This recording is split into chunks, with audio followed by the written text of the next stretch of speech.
32.000 geallieerde parachutisten worden gedropt ver achter de vijandelijke linies, dicht bij de Nederlands-Duitse grens.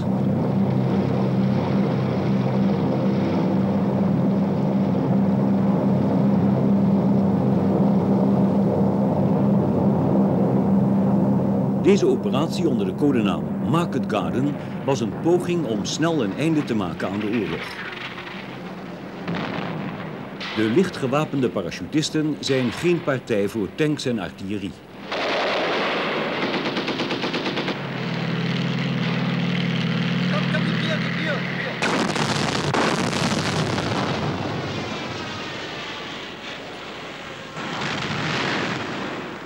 De slag om Arnhem is een verloren zaak.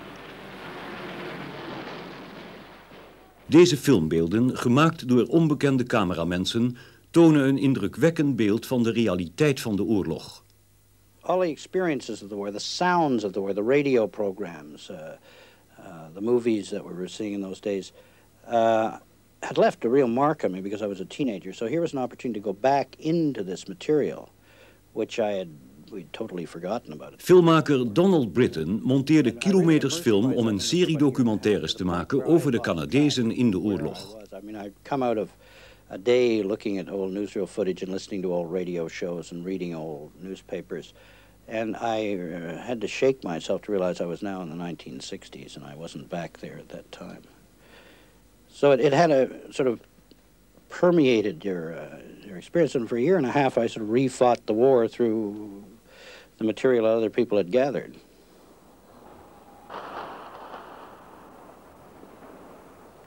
When we were in the field, and I should emphasize that there was just one war artist in a division. You see, a division being 15,000 men. But I had a pump tent, for instance. The winter was, quite long, and that North Germany, Holland area is a fairly severe climate. So that what you could do in the field was clearly limited. Alex Colville, destijds tekenaar van oorlogstaferelen, nu een beroemd Canadees schilder. Watercolors from little rough drawings, and I had bought, I've forgotten whether in Brussels or somewhere, I had bought a reducing glass, which allowed me, sitting in this very small pop tent, to look at what I was doing and see it as if I were 20 feet away, if you see what I mean, Colville's aquarellen geven een scherp beeld van de oorlogstijd. Landschappen die zowel op schilders als op filmers een onwezenlijke indruk maakten. I know that when they had a chance to get in, when the cameraman had a chance to get in there, they went in with the first waves, and they went in without not carrying a gun, so you were a little defenseless. Some of them talked to me about that. They were certainly as courageous as the men who were fighting the war, and they didn't even have anything to defend themselves with. And thanks to them, there is an enormous record of this very terrible period of history.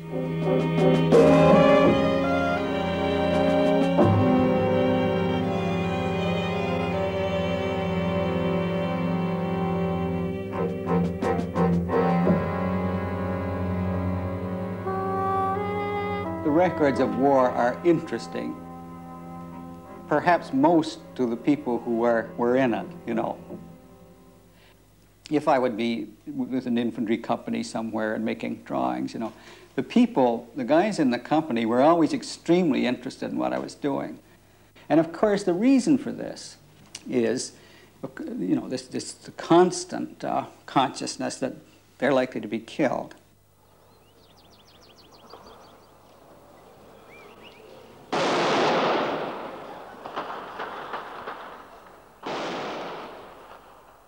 The first time that the shock of what the war really meant came at the end, and again through the media, through the movies, when we saw the first motion picture newsreel footage from Bergen-Belsen concentration camp, the liberation of the camp. And this really shook everybody up enormously because we didn't really understand the horror of Europe, despite the fact we were in the war for 6 years.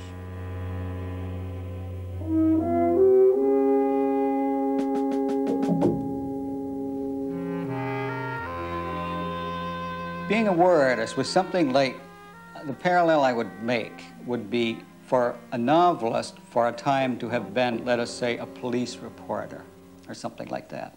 Doing factual reporting of something essentially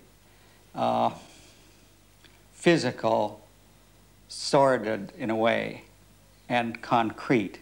Documentary filmmaking is closer to poetry than it is to journalism. And we condense and we try to make people laugh or cry. When you're dealing with war footage, it does it by itself. So we are providing, I think, the emotional overtones to history rather than listing the dates.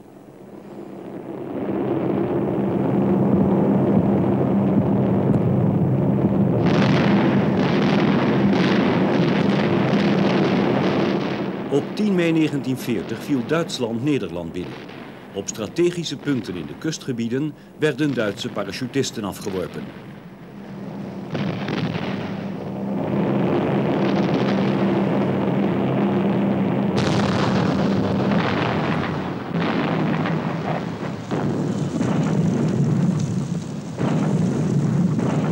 Het hart van Rotterdam werd verwoest door een aanval zonder voorafgaande waarschuwing. Andere steden werden met hetzelfde lot bedreigd.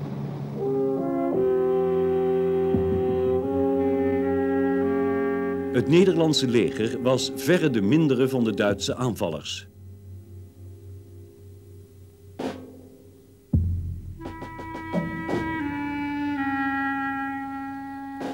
De triomfantelijke intocht van het Duitse leger in Amsterdam.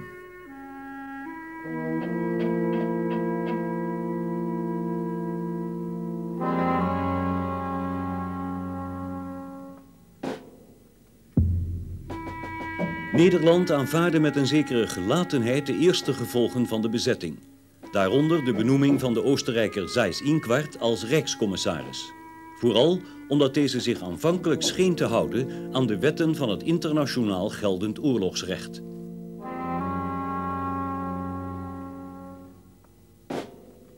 Een verslagen bevolking begon de bittere smaak van de onvrijheid gewaar te worden. En niemand wist wat er nog zou komen.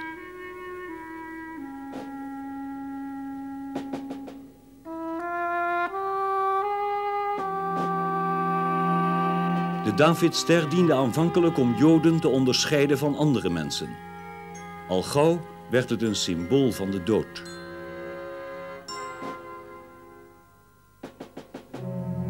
I remember staying in a hotel in Amsterdam soon after the war ended.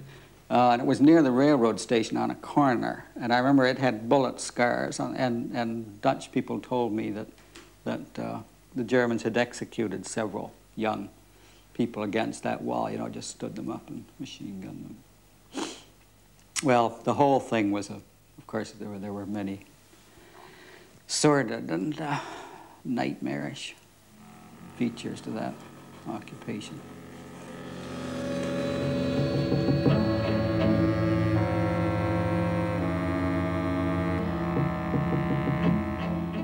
Naarmate het verzet toenam, werden de Duitse maatregelen wreder.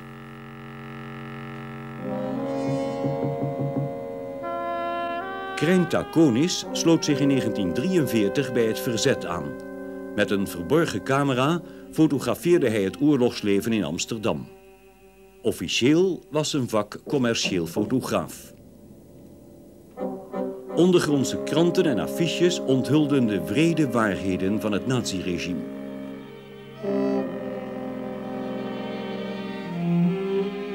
In september 1944 gaven de Nederlandse spoorwegarbeiders gehoor aan een oproep van de regering in ballingschap tot een spoorwegstaking. Een staking die de Duitse aanvoer behoorlijk in de war stuurde. Als vergelding stagneerden de Duitsers de aanvoer van voedsel voor de bevolking. De Duitsers roofden op grote schaal. Zelfs ons nationaal vervoermiddel, de fiets, werd door Duitse soldaten niet ongemoeid gelaten. Toch, Nederland rekende erop dat de bevrijding nabij was.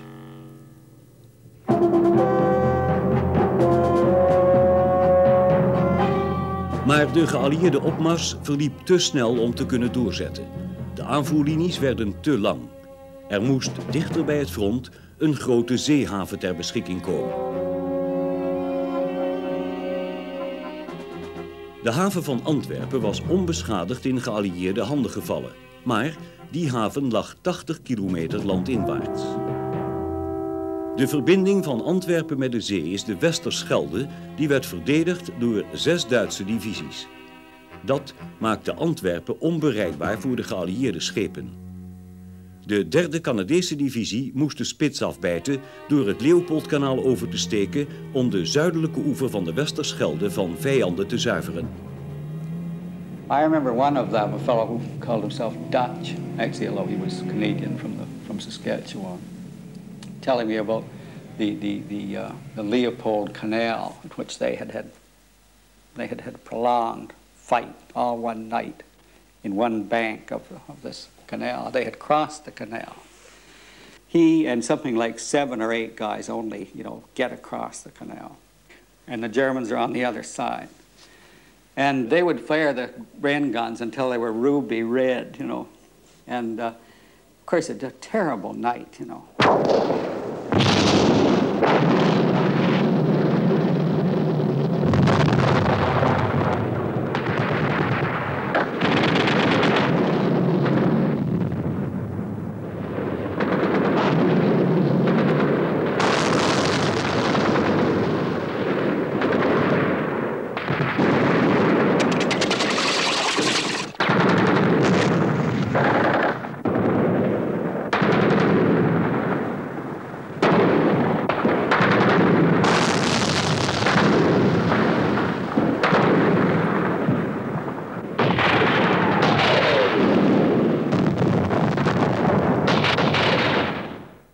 My driver and I had gone to a place where there had been a kind of serious battle the night before.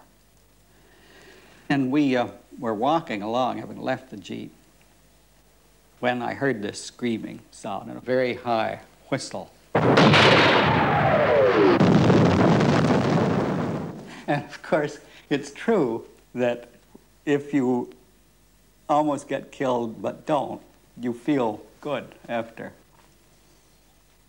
For instance, I was born in 1920, and I suppose this was the year in which most of the people who were killed in the Second War were born.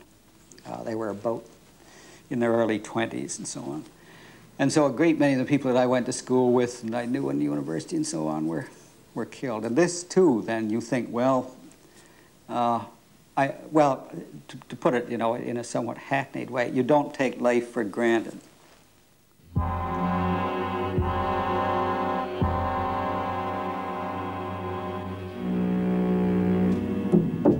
Op de noordelijke Scheldeoever moest de 4e Canadese divisie oprukken naar Bergen-op-Zoom, terwijl de 2e divisie naar het westen zou afbuigen. There is a danger, of course, to make war very antiseptic, very neat, and you talk about campaigns, you draw arrows on maps, whereas the people who are in it, their sense of it is generally complete chaos at all times, and that's probably closer to the reality of war, as I understand it. And certainly people in infantry companies and platoons and tank troops and so on, they were, they just knew there was this field and the woods over there and a barnyard, and there must be 3 or 4 guys with a machine gun in that barn, and there was another one in this woods, and that was their whole world. I mean, that was their problem,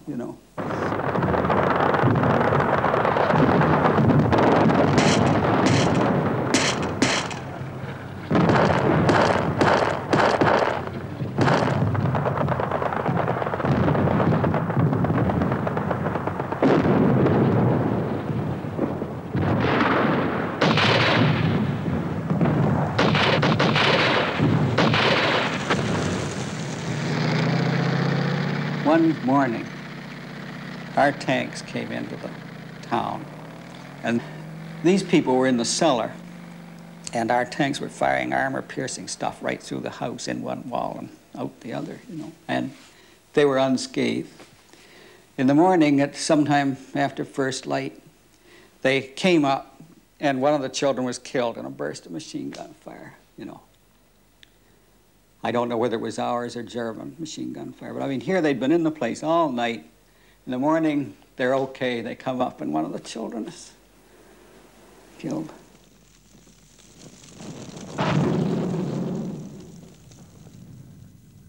And you know, when you stop to think of it, I mean, there would be times when we would be going through farmland, and of course there would still be cattle, you know, and people living in the farms in some cases. And God knows, you wonder what these people would think of this, you know, tanks coming by and artillery perhaps firing overhead all night and that kind of thing. But I don't remember any instance of hostility.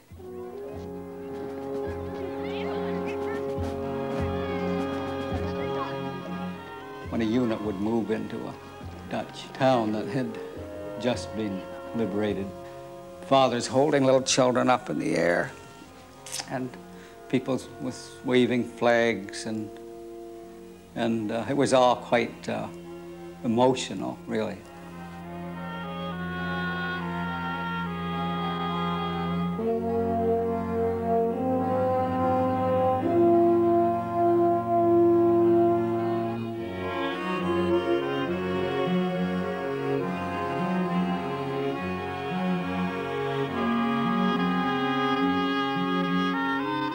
Zeeuws-Vlaanderen en Zuid-Beveland waren veroverd en nog maar één vijandelijk bolwerk blokkeerde de toegang tot de Schelde, het eiland Walcheren.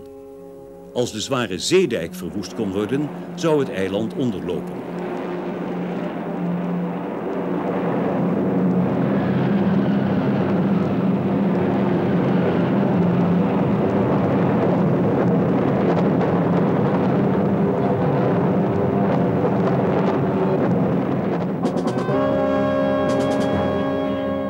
De zee stroomde binnen, de vijand vluchtte.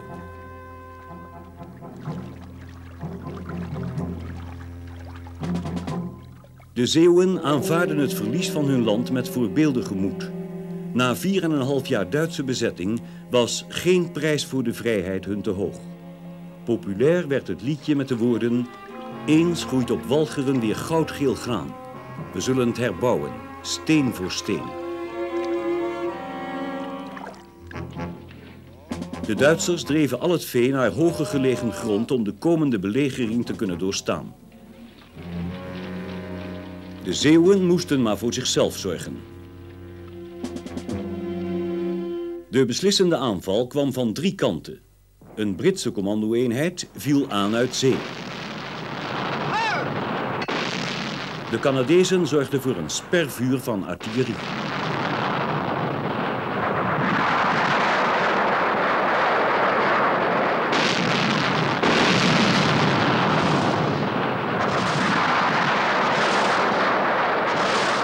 De landing bij Vlissingen verliep vlot, maar de bij Westkapelle gelande troepen stuitten op hevige Duitse tegenstand.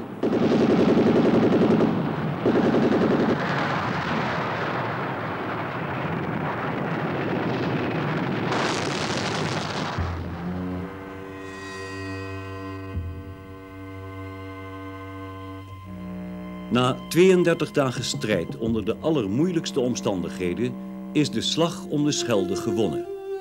Ten koste van 6000 doden en gewonden onder de Canadezen.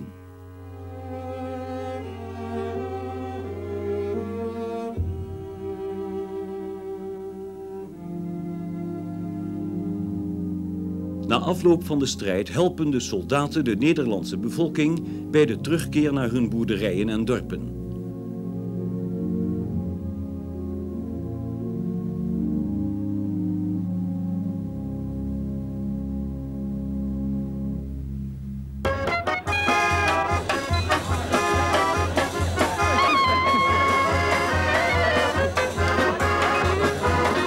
Voor de uitgeputte Canadezen volgt een korte adempauze.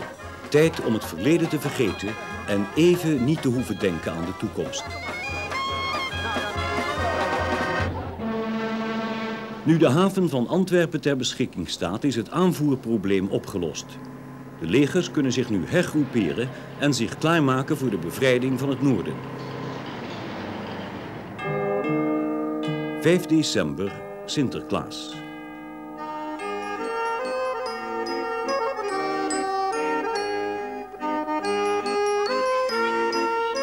Het feest geeft de door de oorlog geplaagde Nederlandse kinderen weer een klein stukje zonnige en onbezorgde jeugd terug.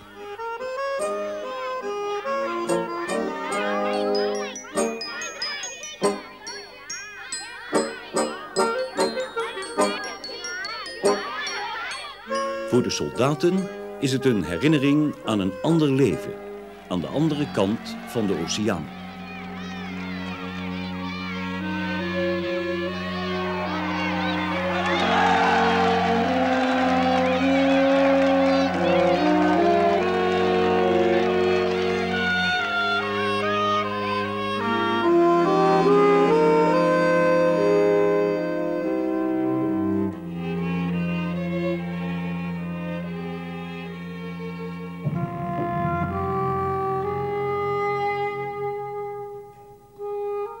In het noorden geen feest. De voedselvoorraden raken op.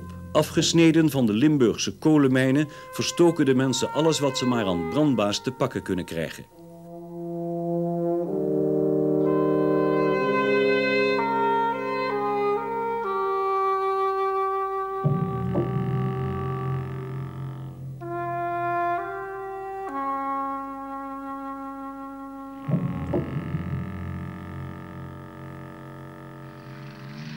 In een wanhopige poging om de geallieerde verbindingslijnen af te snijden, geeft Hitler bevel tot een opmars naar Antwerpen. Het Ardennenoffensief. One evening the general came into our mess, the sort of junior officers mess, and talked in a kind of informal way about the Ardennes offensive and what was happening. I remember he used a very vivid figure of speech. He said the Germans were like a man who was in a tunnel, and the tunnel was starting to collapse, and they were holding it up with their arms, you know. So in fact, they had penetrated a long way, and they were now being hammered from all sides. Het is het laatste Duitse offensief uit de Tweede Wereldoorlog. De Canadezen hadden zich voorbereid op een aanval op hun front, maar die aanval bleef uit.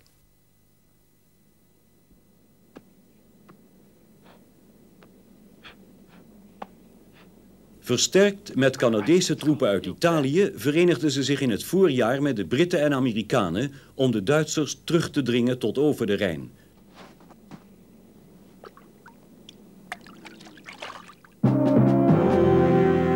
Het uitgestrekte gebied dat Hitler in maar 3 jaar tijd veroverd had, was binnen een jaar terugveroverd.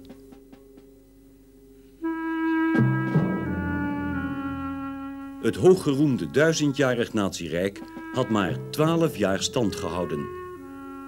Nu het einde in zicht kwam, riep Hitler zijn volgelingen op liever te sterven dan zich over te geven. De laatste reserves werden gemobiliseerd. Meegesleept door de waanideeën van de Führer werden Duitse kinderen voor het vaderland de dood ingestuurd.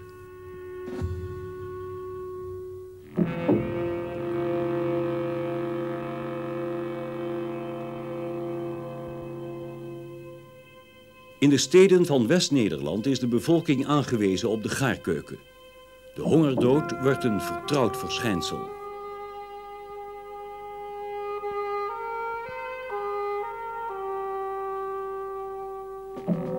Eind maart was het eerste Canadese leger klaar met de voorbereiding voor de bevrijding van het noorden.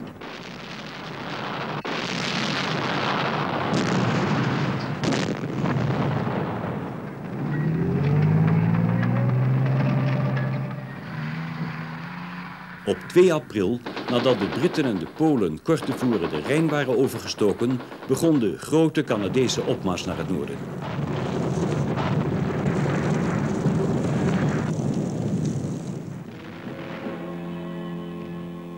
De meeste Duitse soldaten hadden geen fut meer om nog te vechten.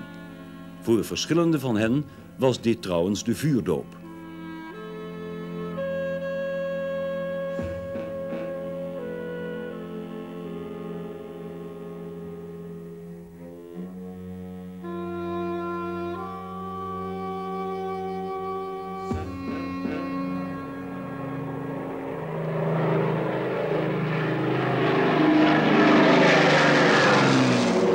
De Duitsers stemden toe in een gevechtspauze, zodat de geallieerde vliegtuigen voedsel konden afwerpen.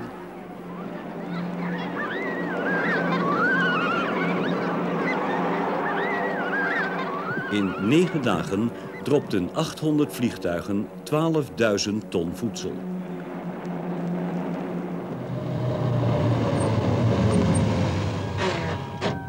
De strijd werd niet meer hervat. Op 4 mei 1945 gaf het Duitse oppercommando zich over. Op 5 mei aanvaardde de Canadese generaal Charles Foulkes in Wageningen de Duitse capitulatie. Het was D-Day plus 333. 333 dagen na de landing in Normandië. Op maandag 7 mei komen de eerste Canadezen Amsterdam binnen. De Duitsers hadden het vuren gestaakt, maar waren nog steeds bewapend. In een machteloze uitbarsting van woede openden om 3 uur in de middag SS'ers het vuur op de menigte vanaf het balkon van hun hoofdkwartier op de Dam. Krijn Taconis fotografeert met zijn niet langer verborgen camera de verschrikkelijke gevolgen van dit gebeuren. 19 mannen, vrouwen en kinderen lagen dood of stervend op straat. Meer dan 100 mensen raakten gewond.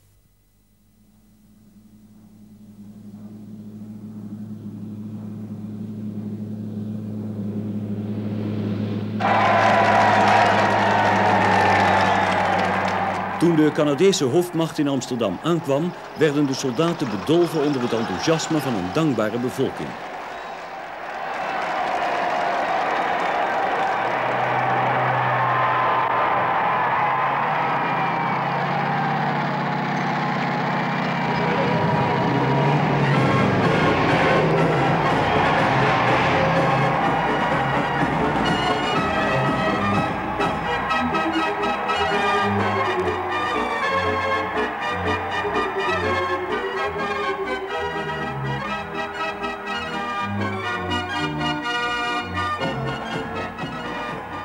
De van onderdrukking bevrijde Nederlanders en de van oorlogsdruk bevrijde soldaten gaven uitbundig blijk van hun opluchting.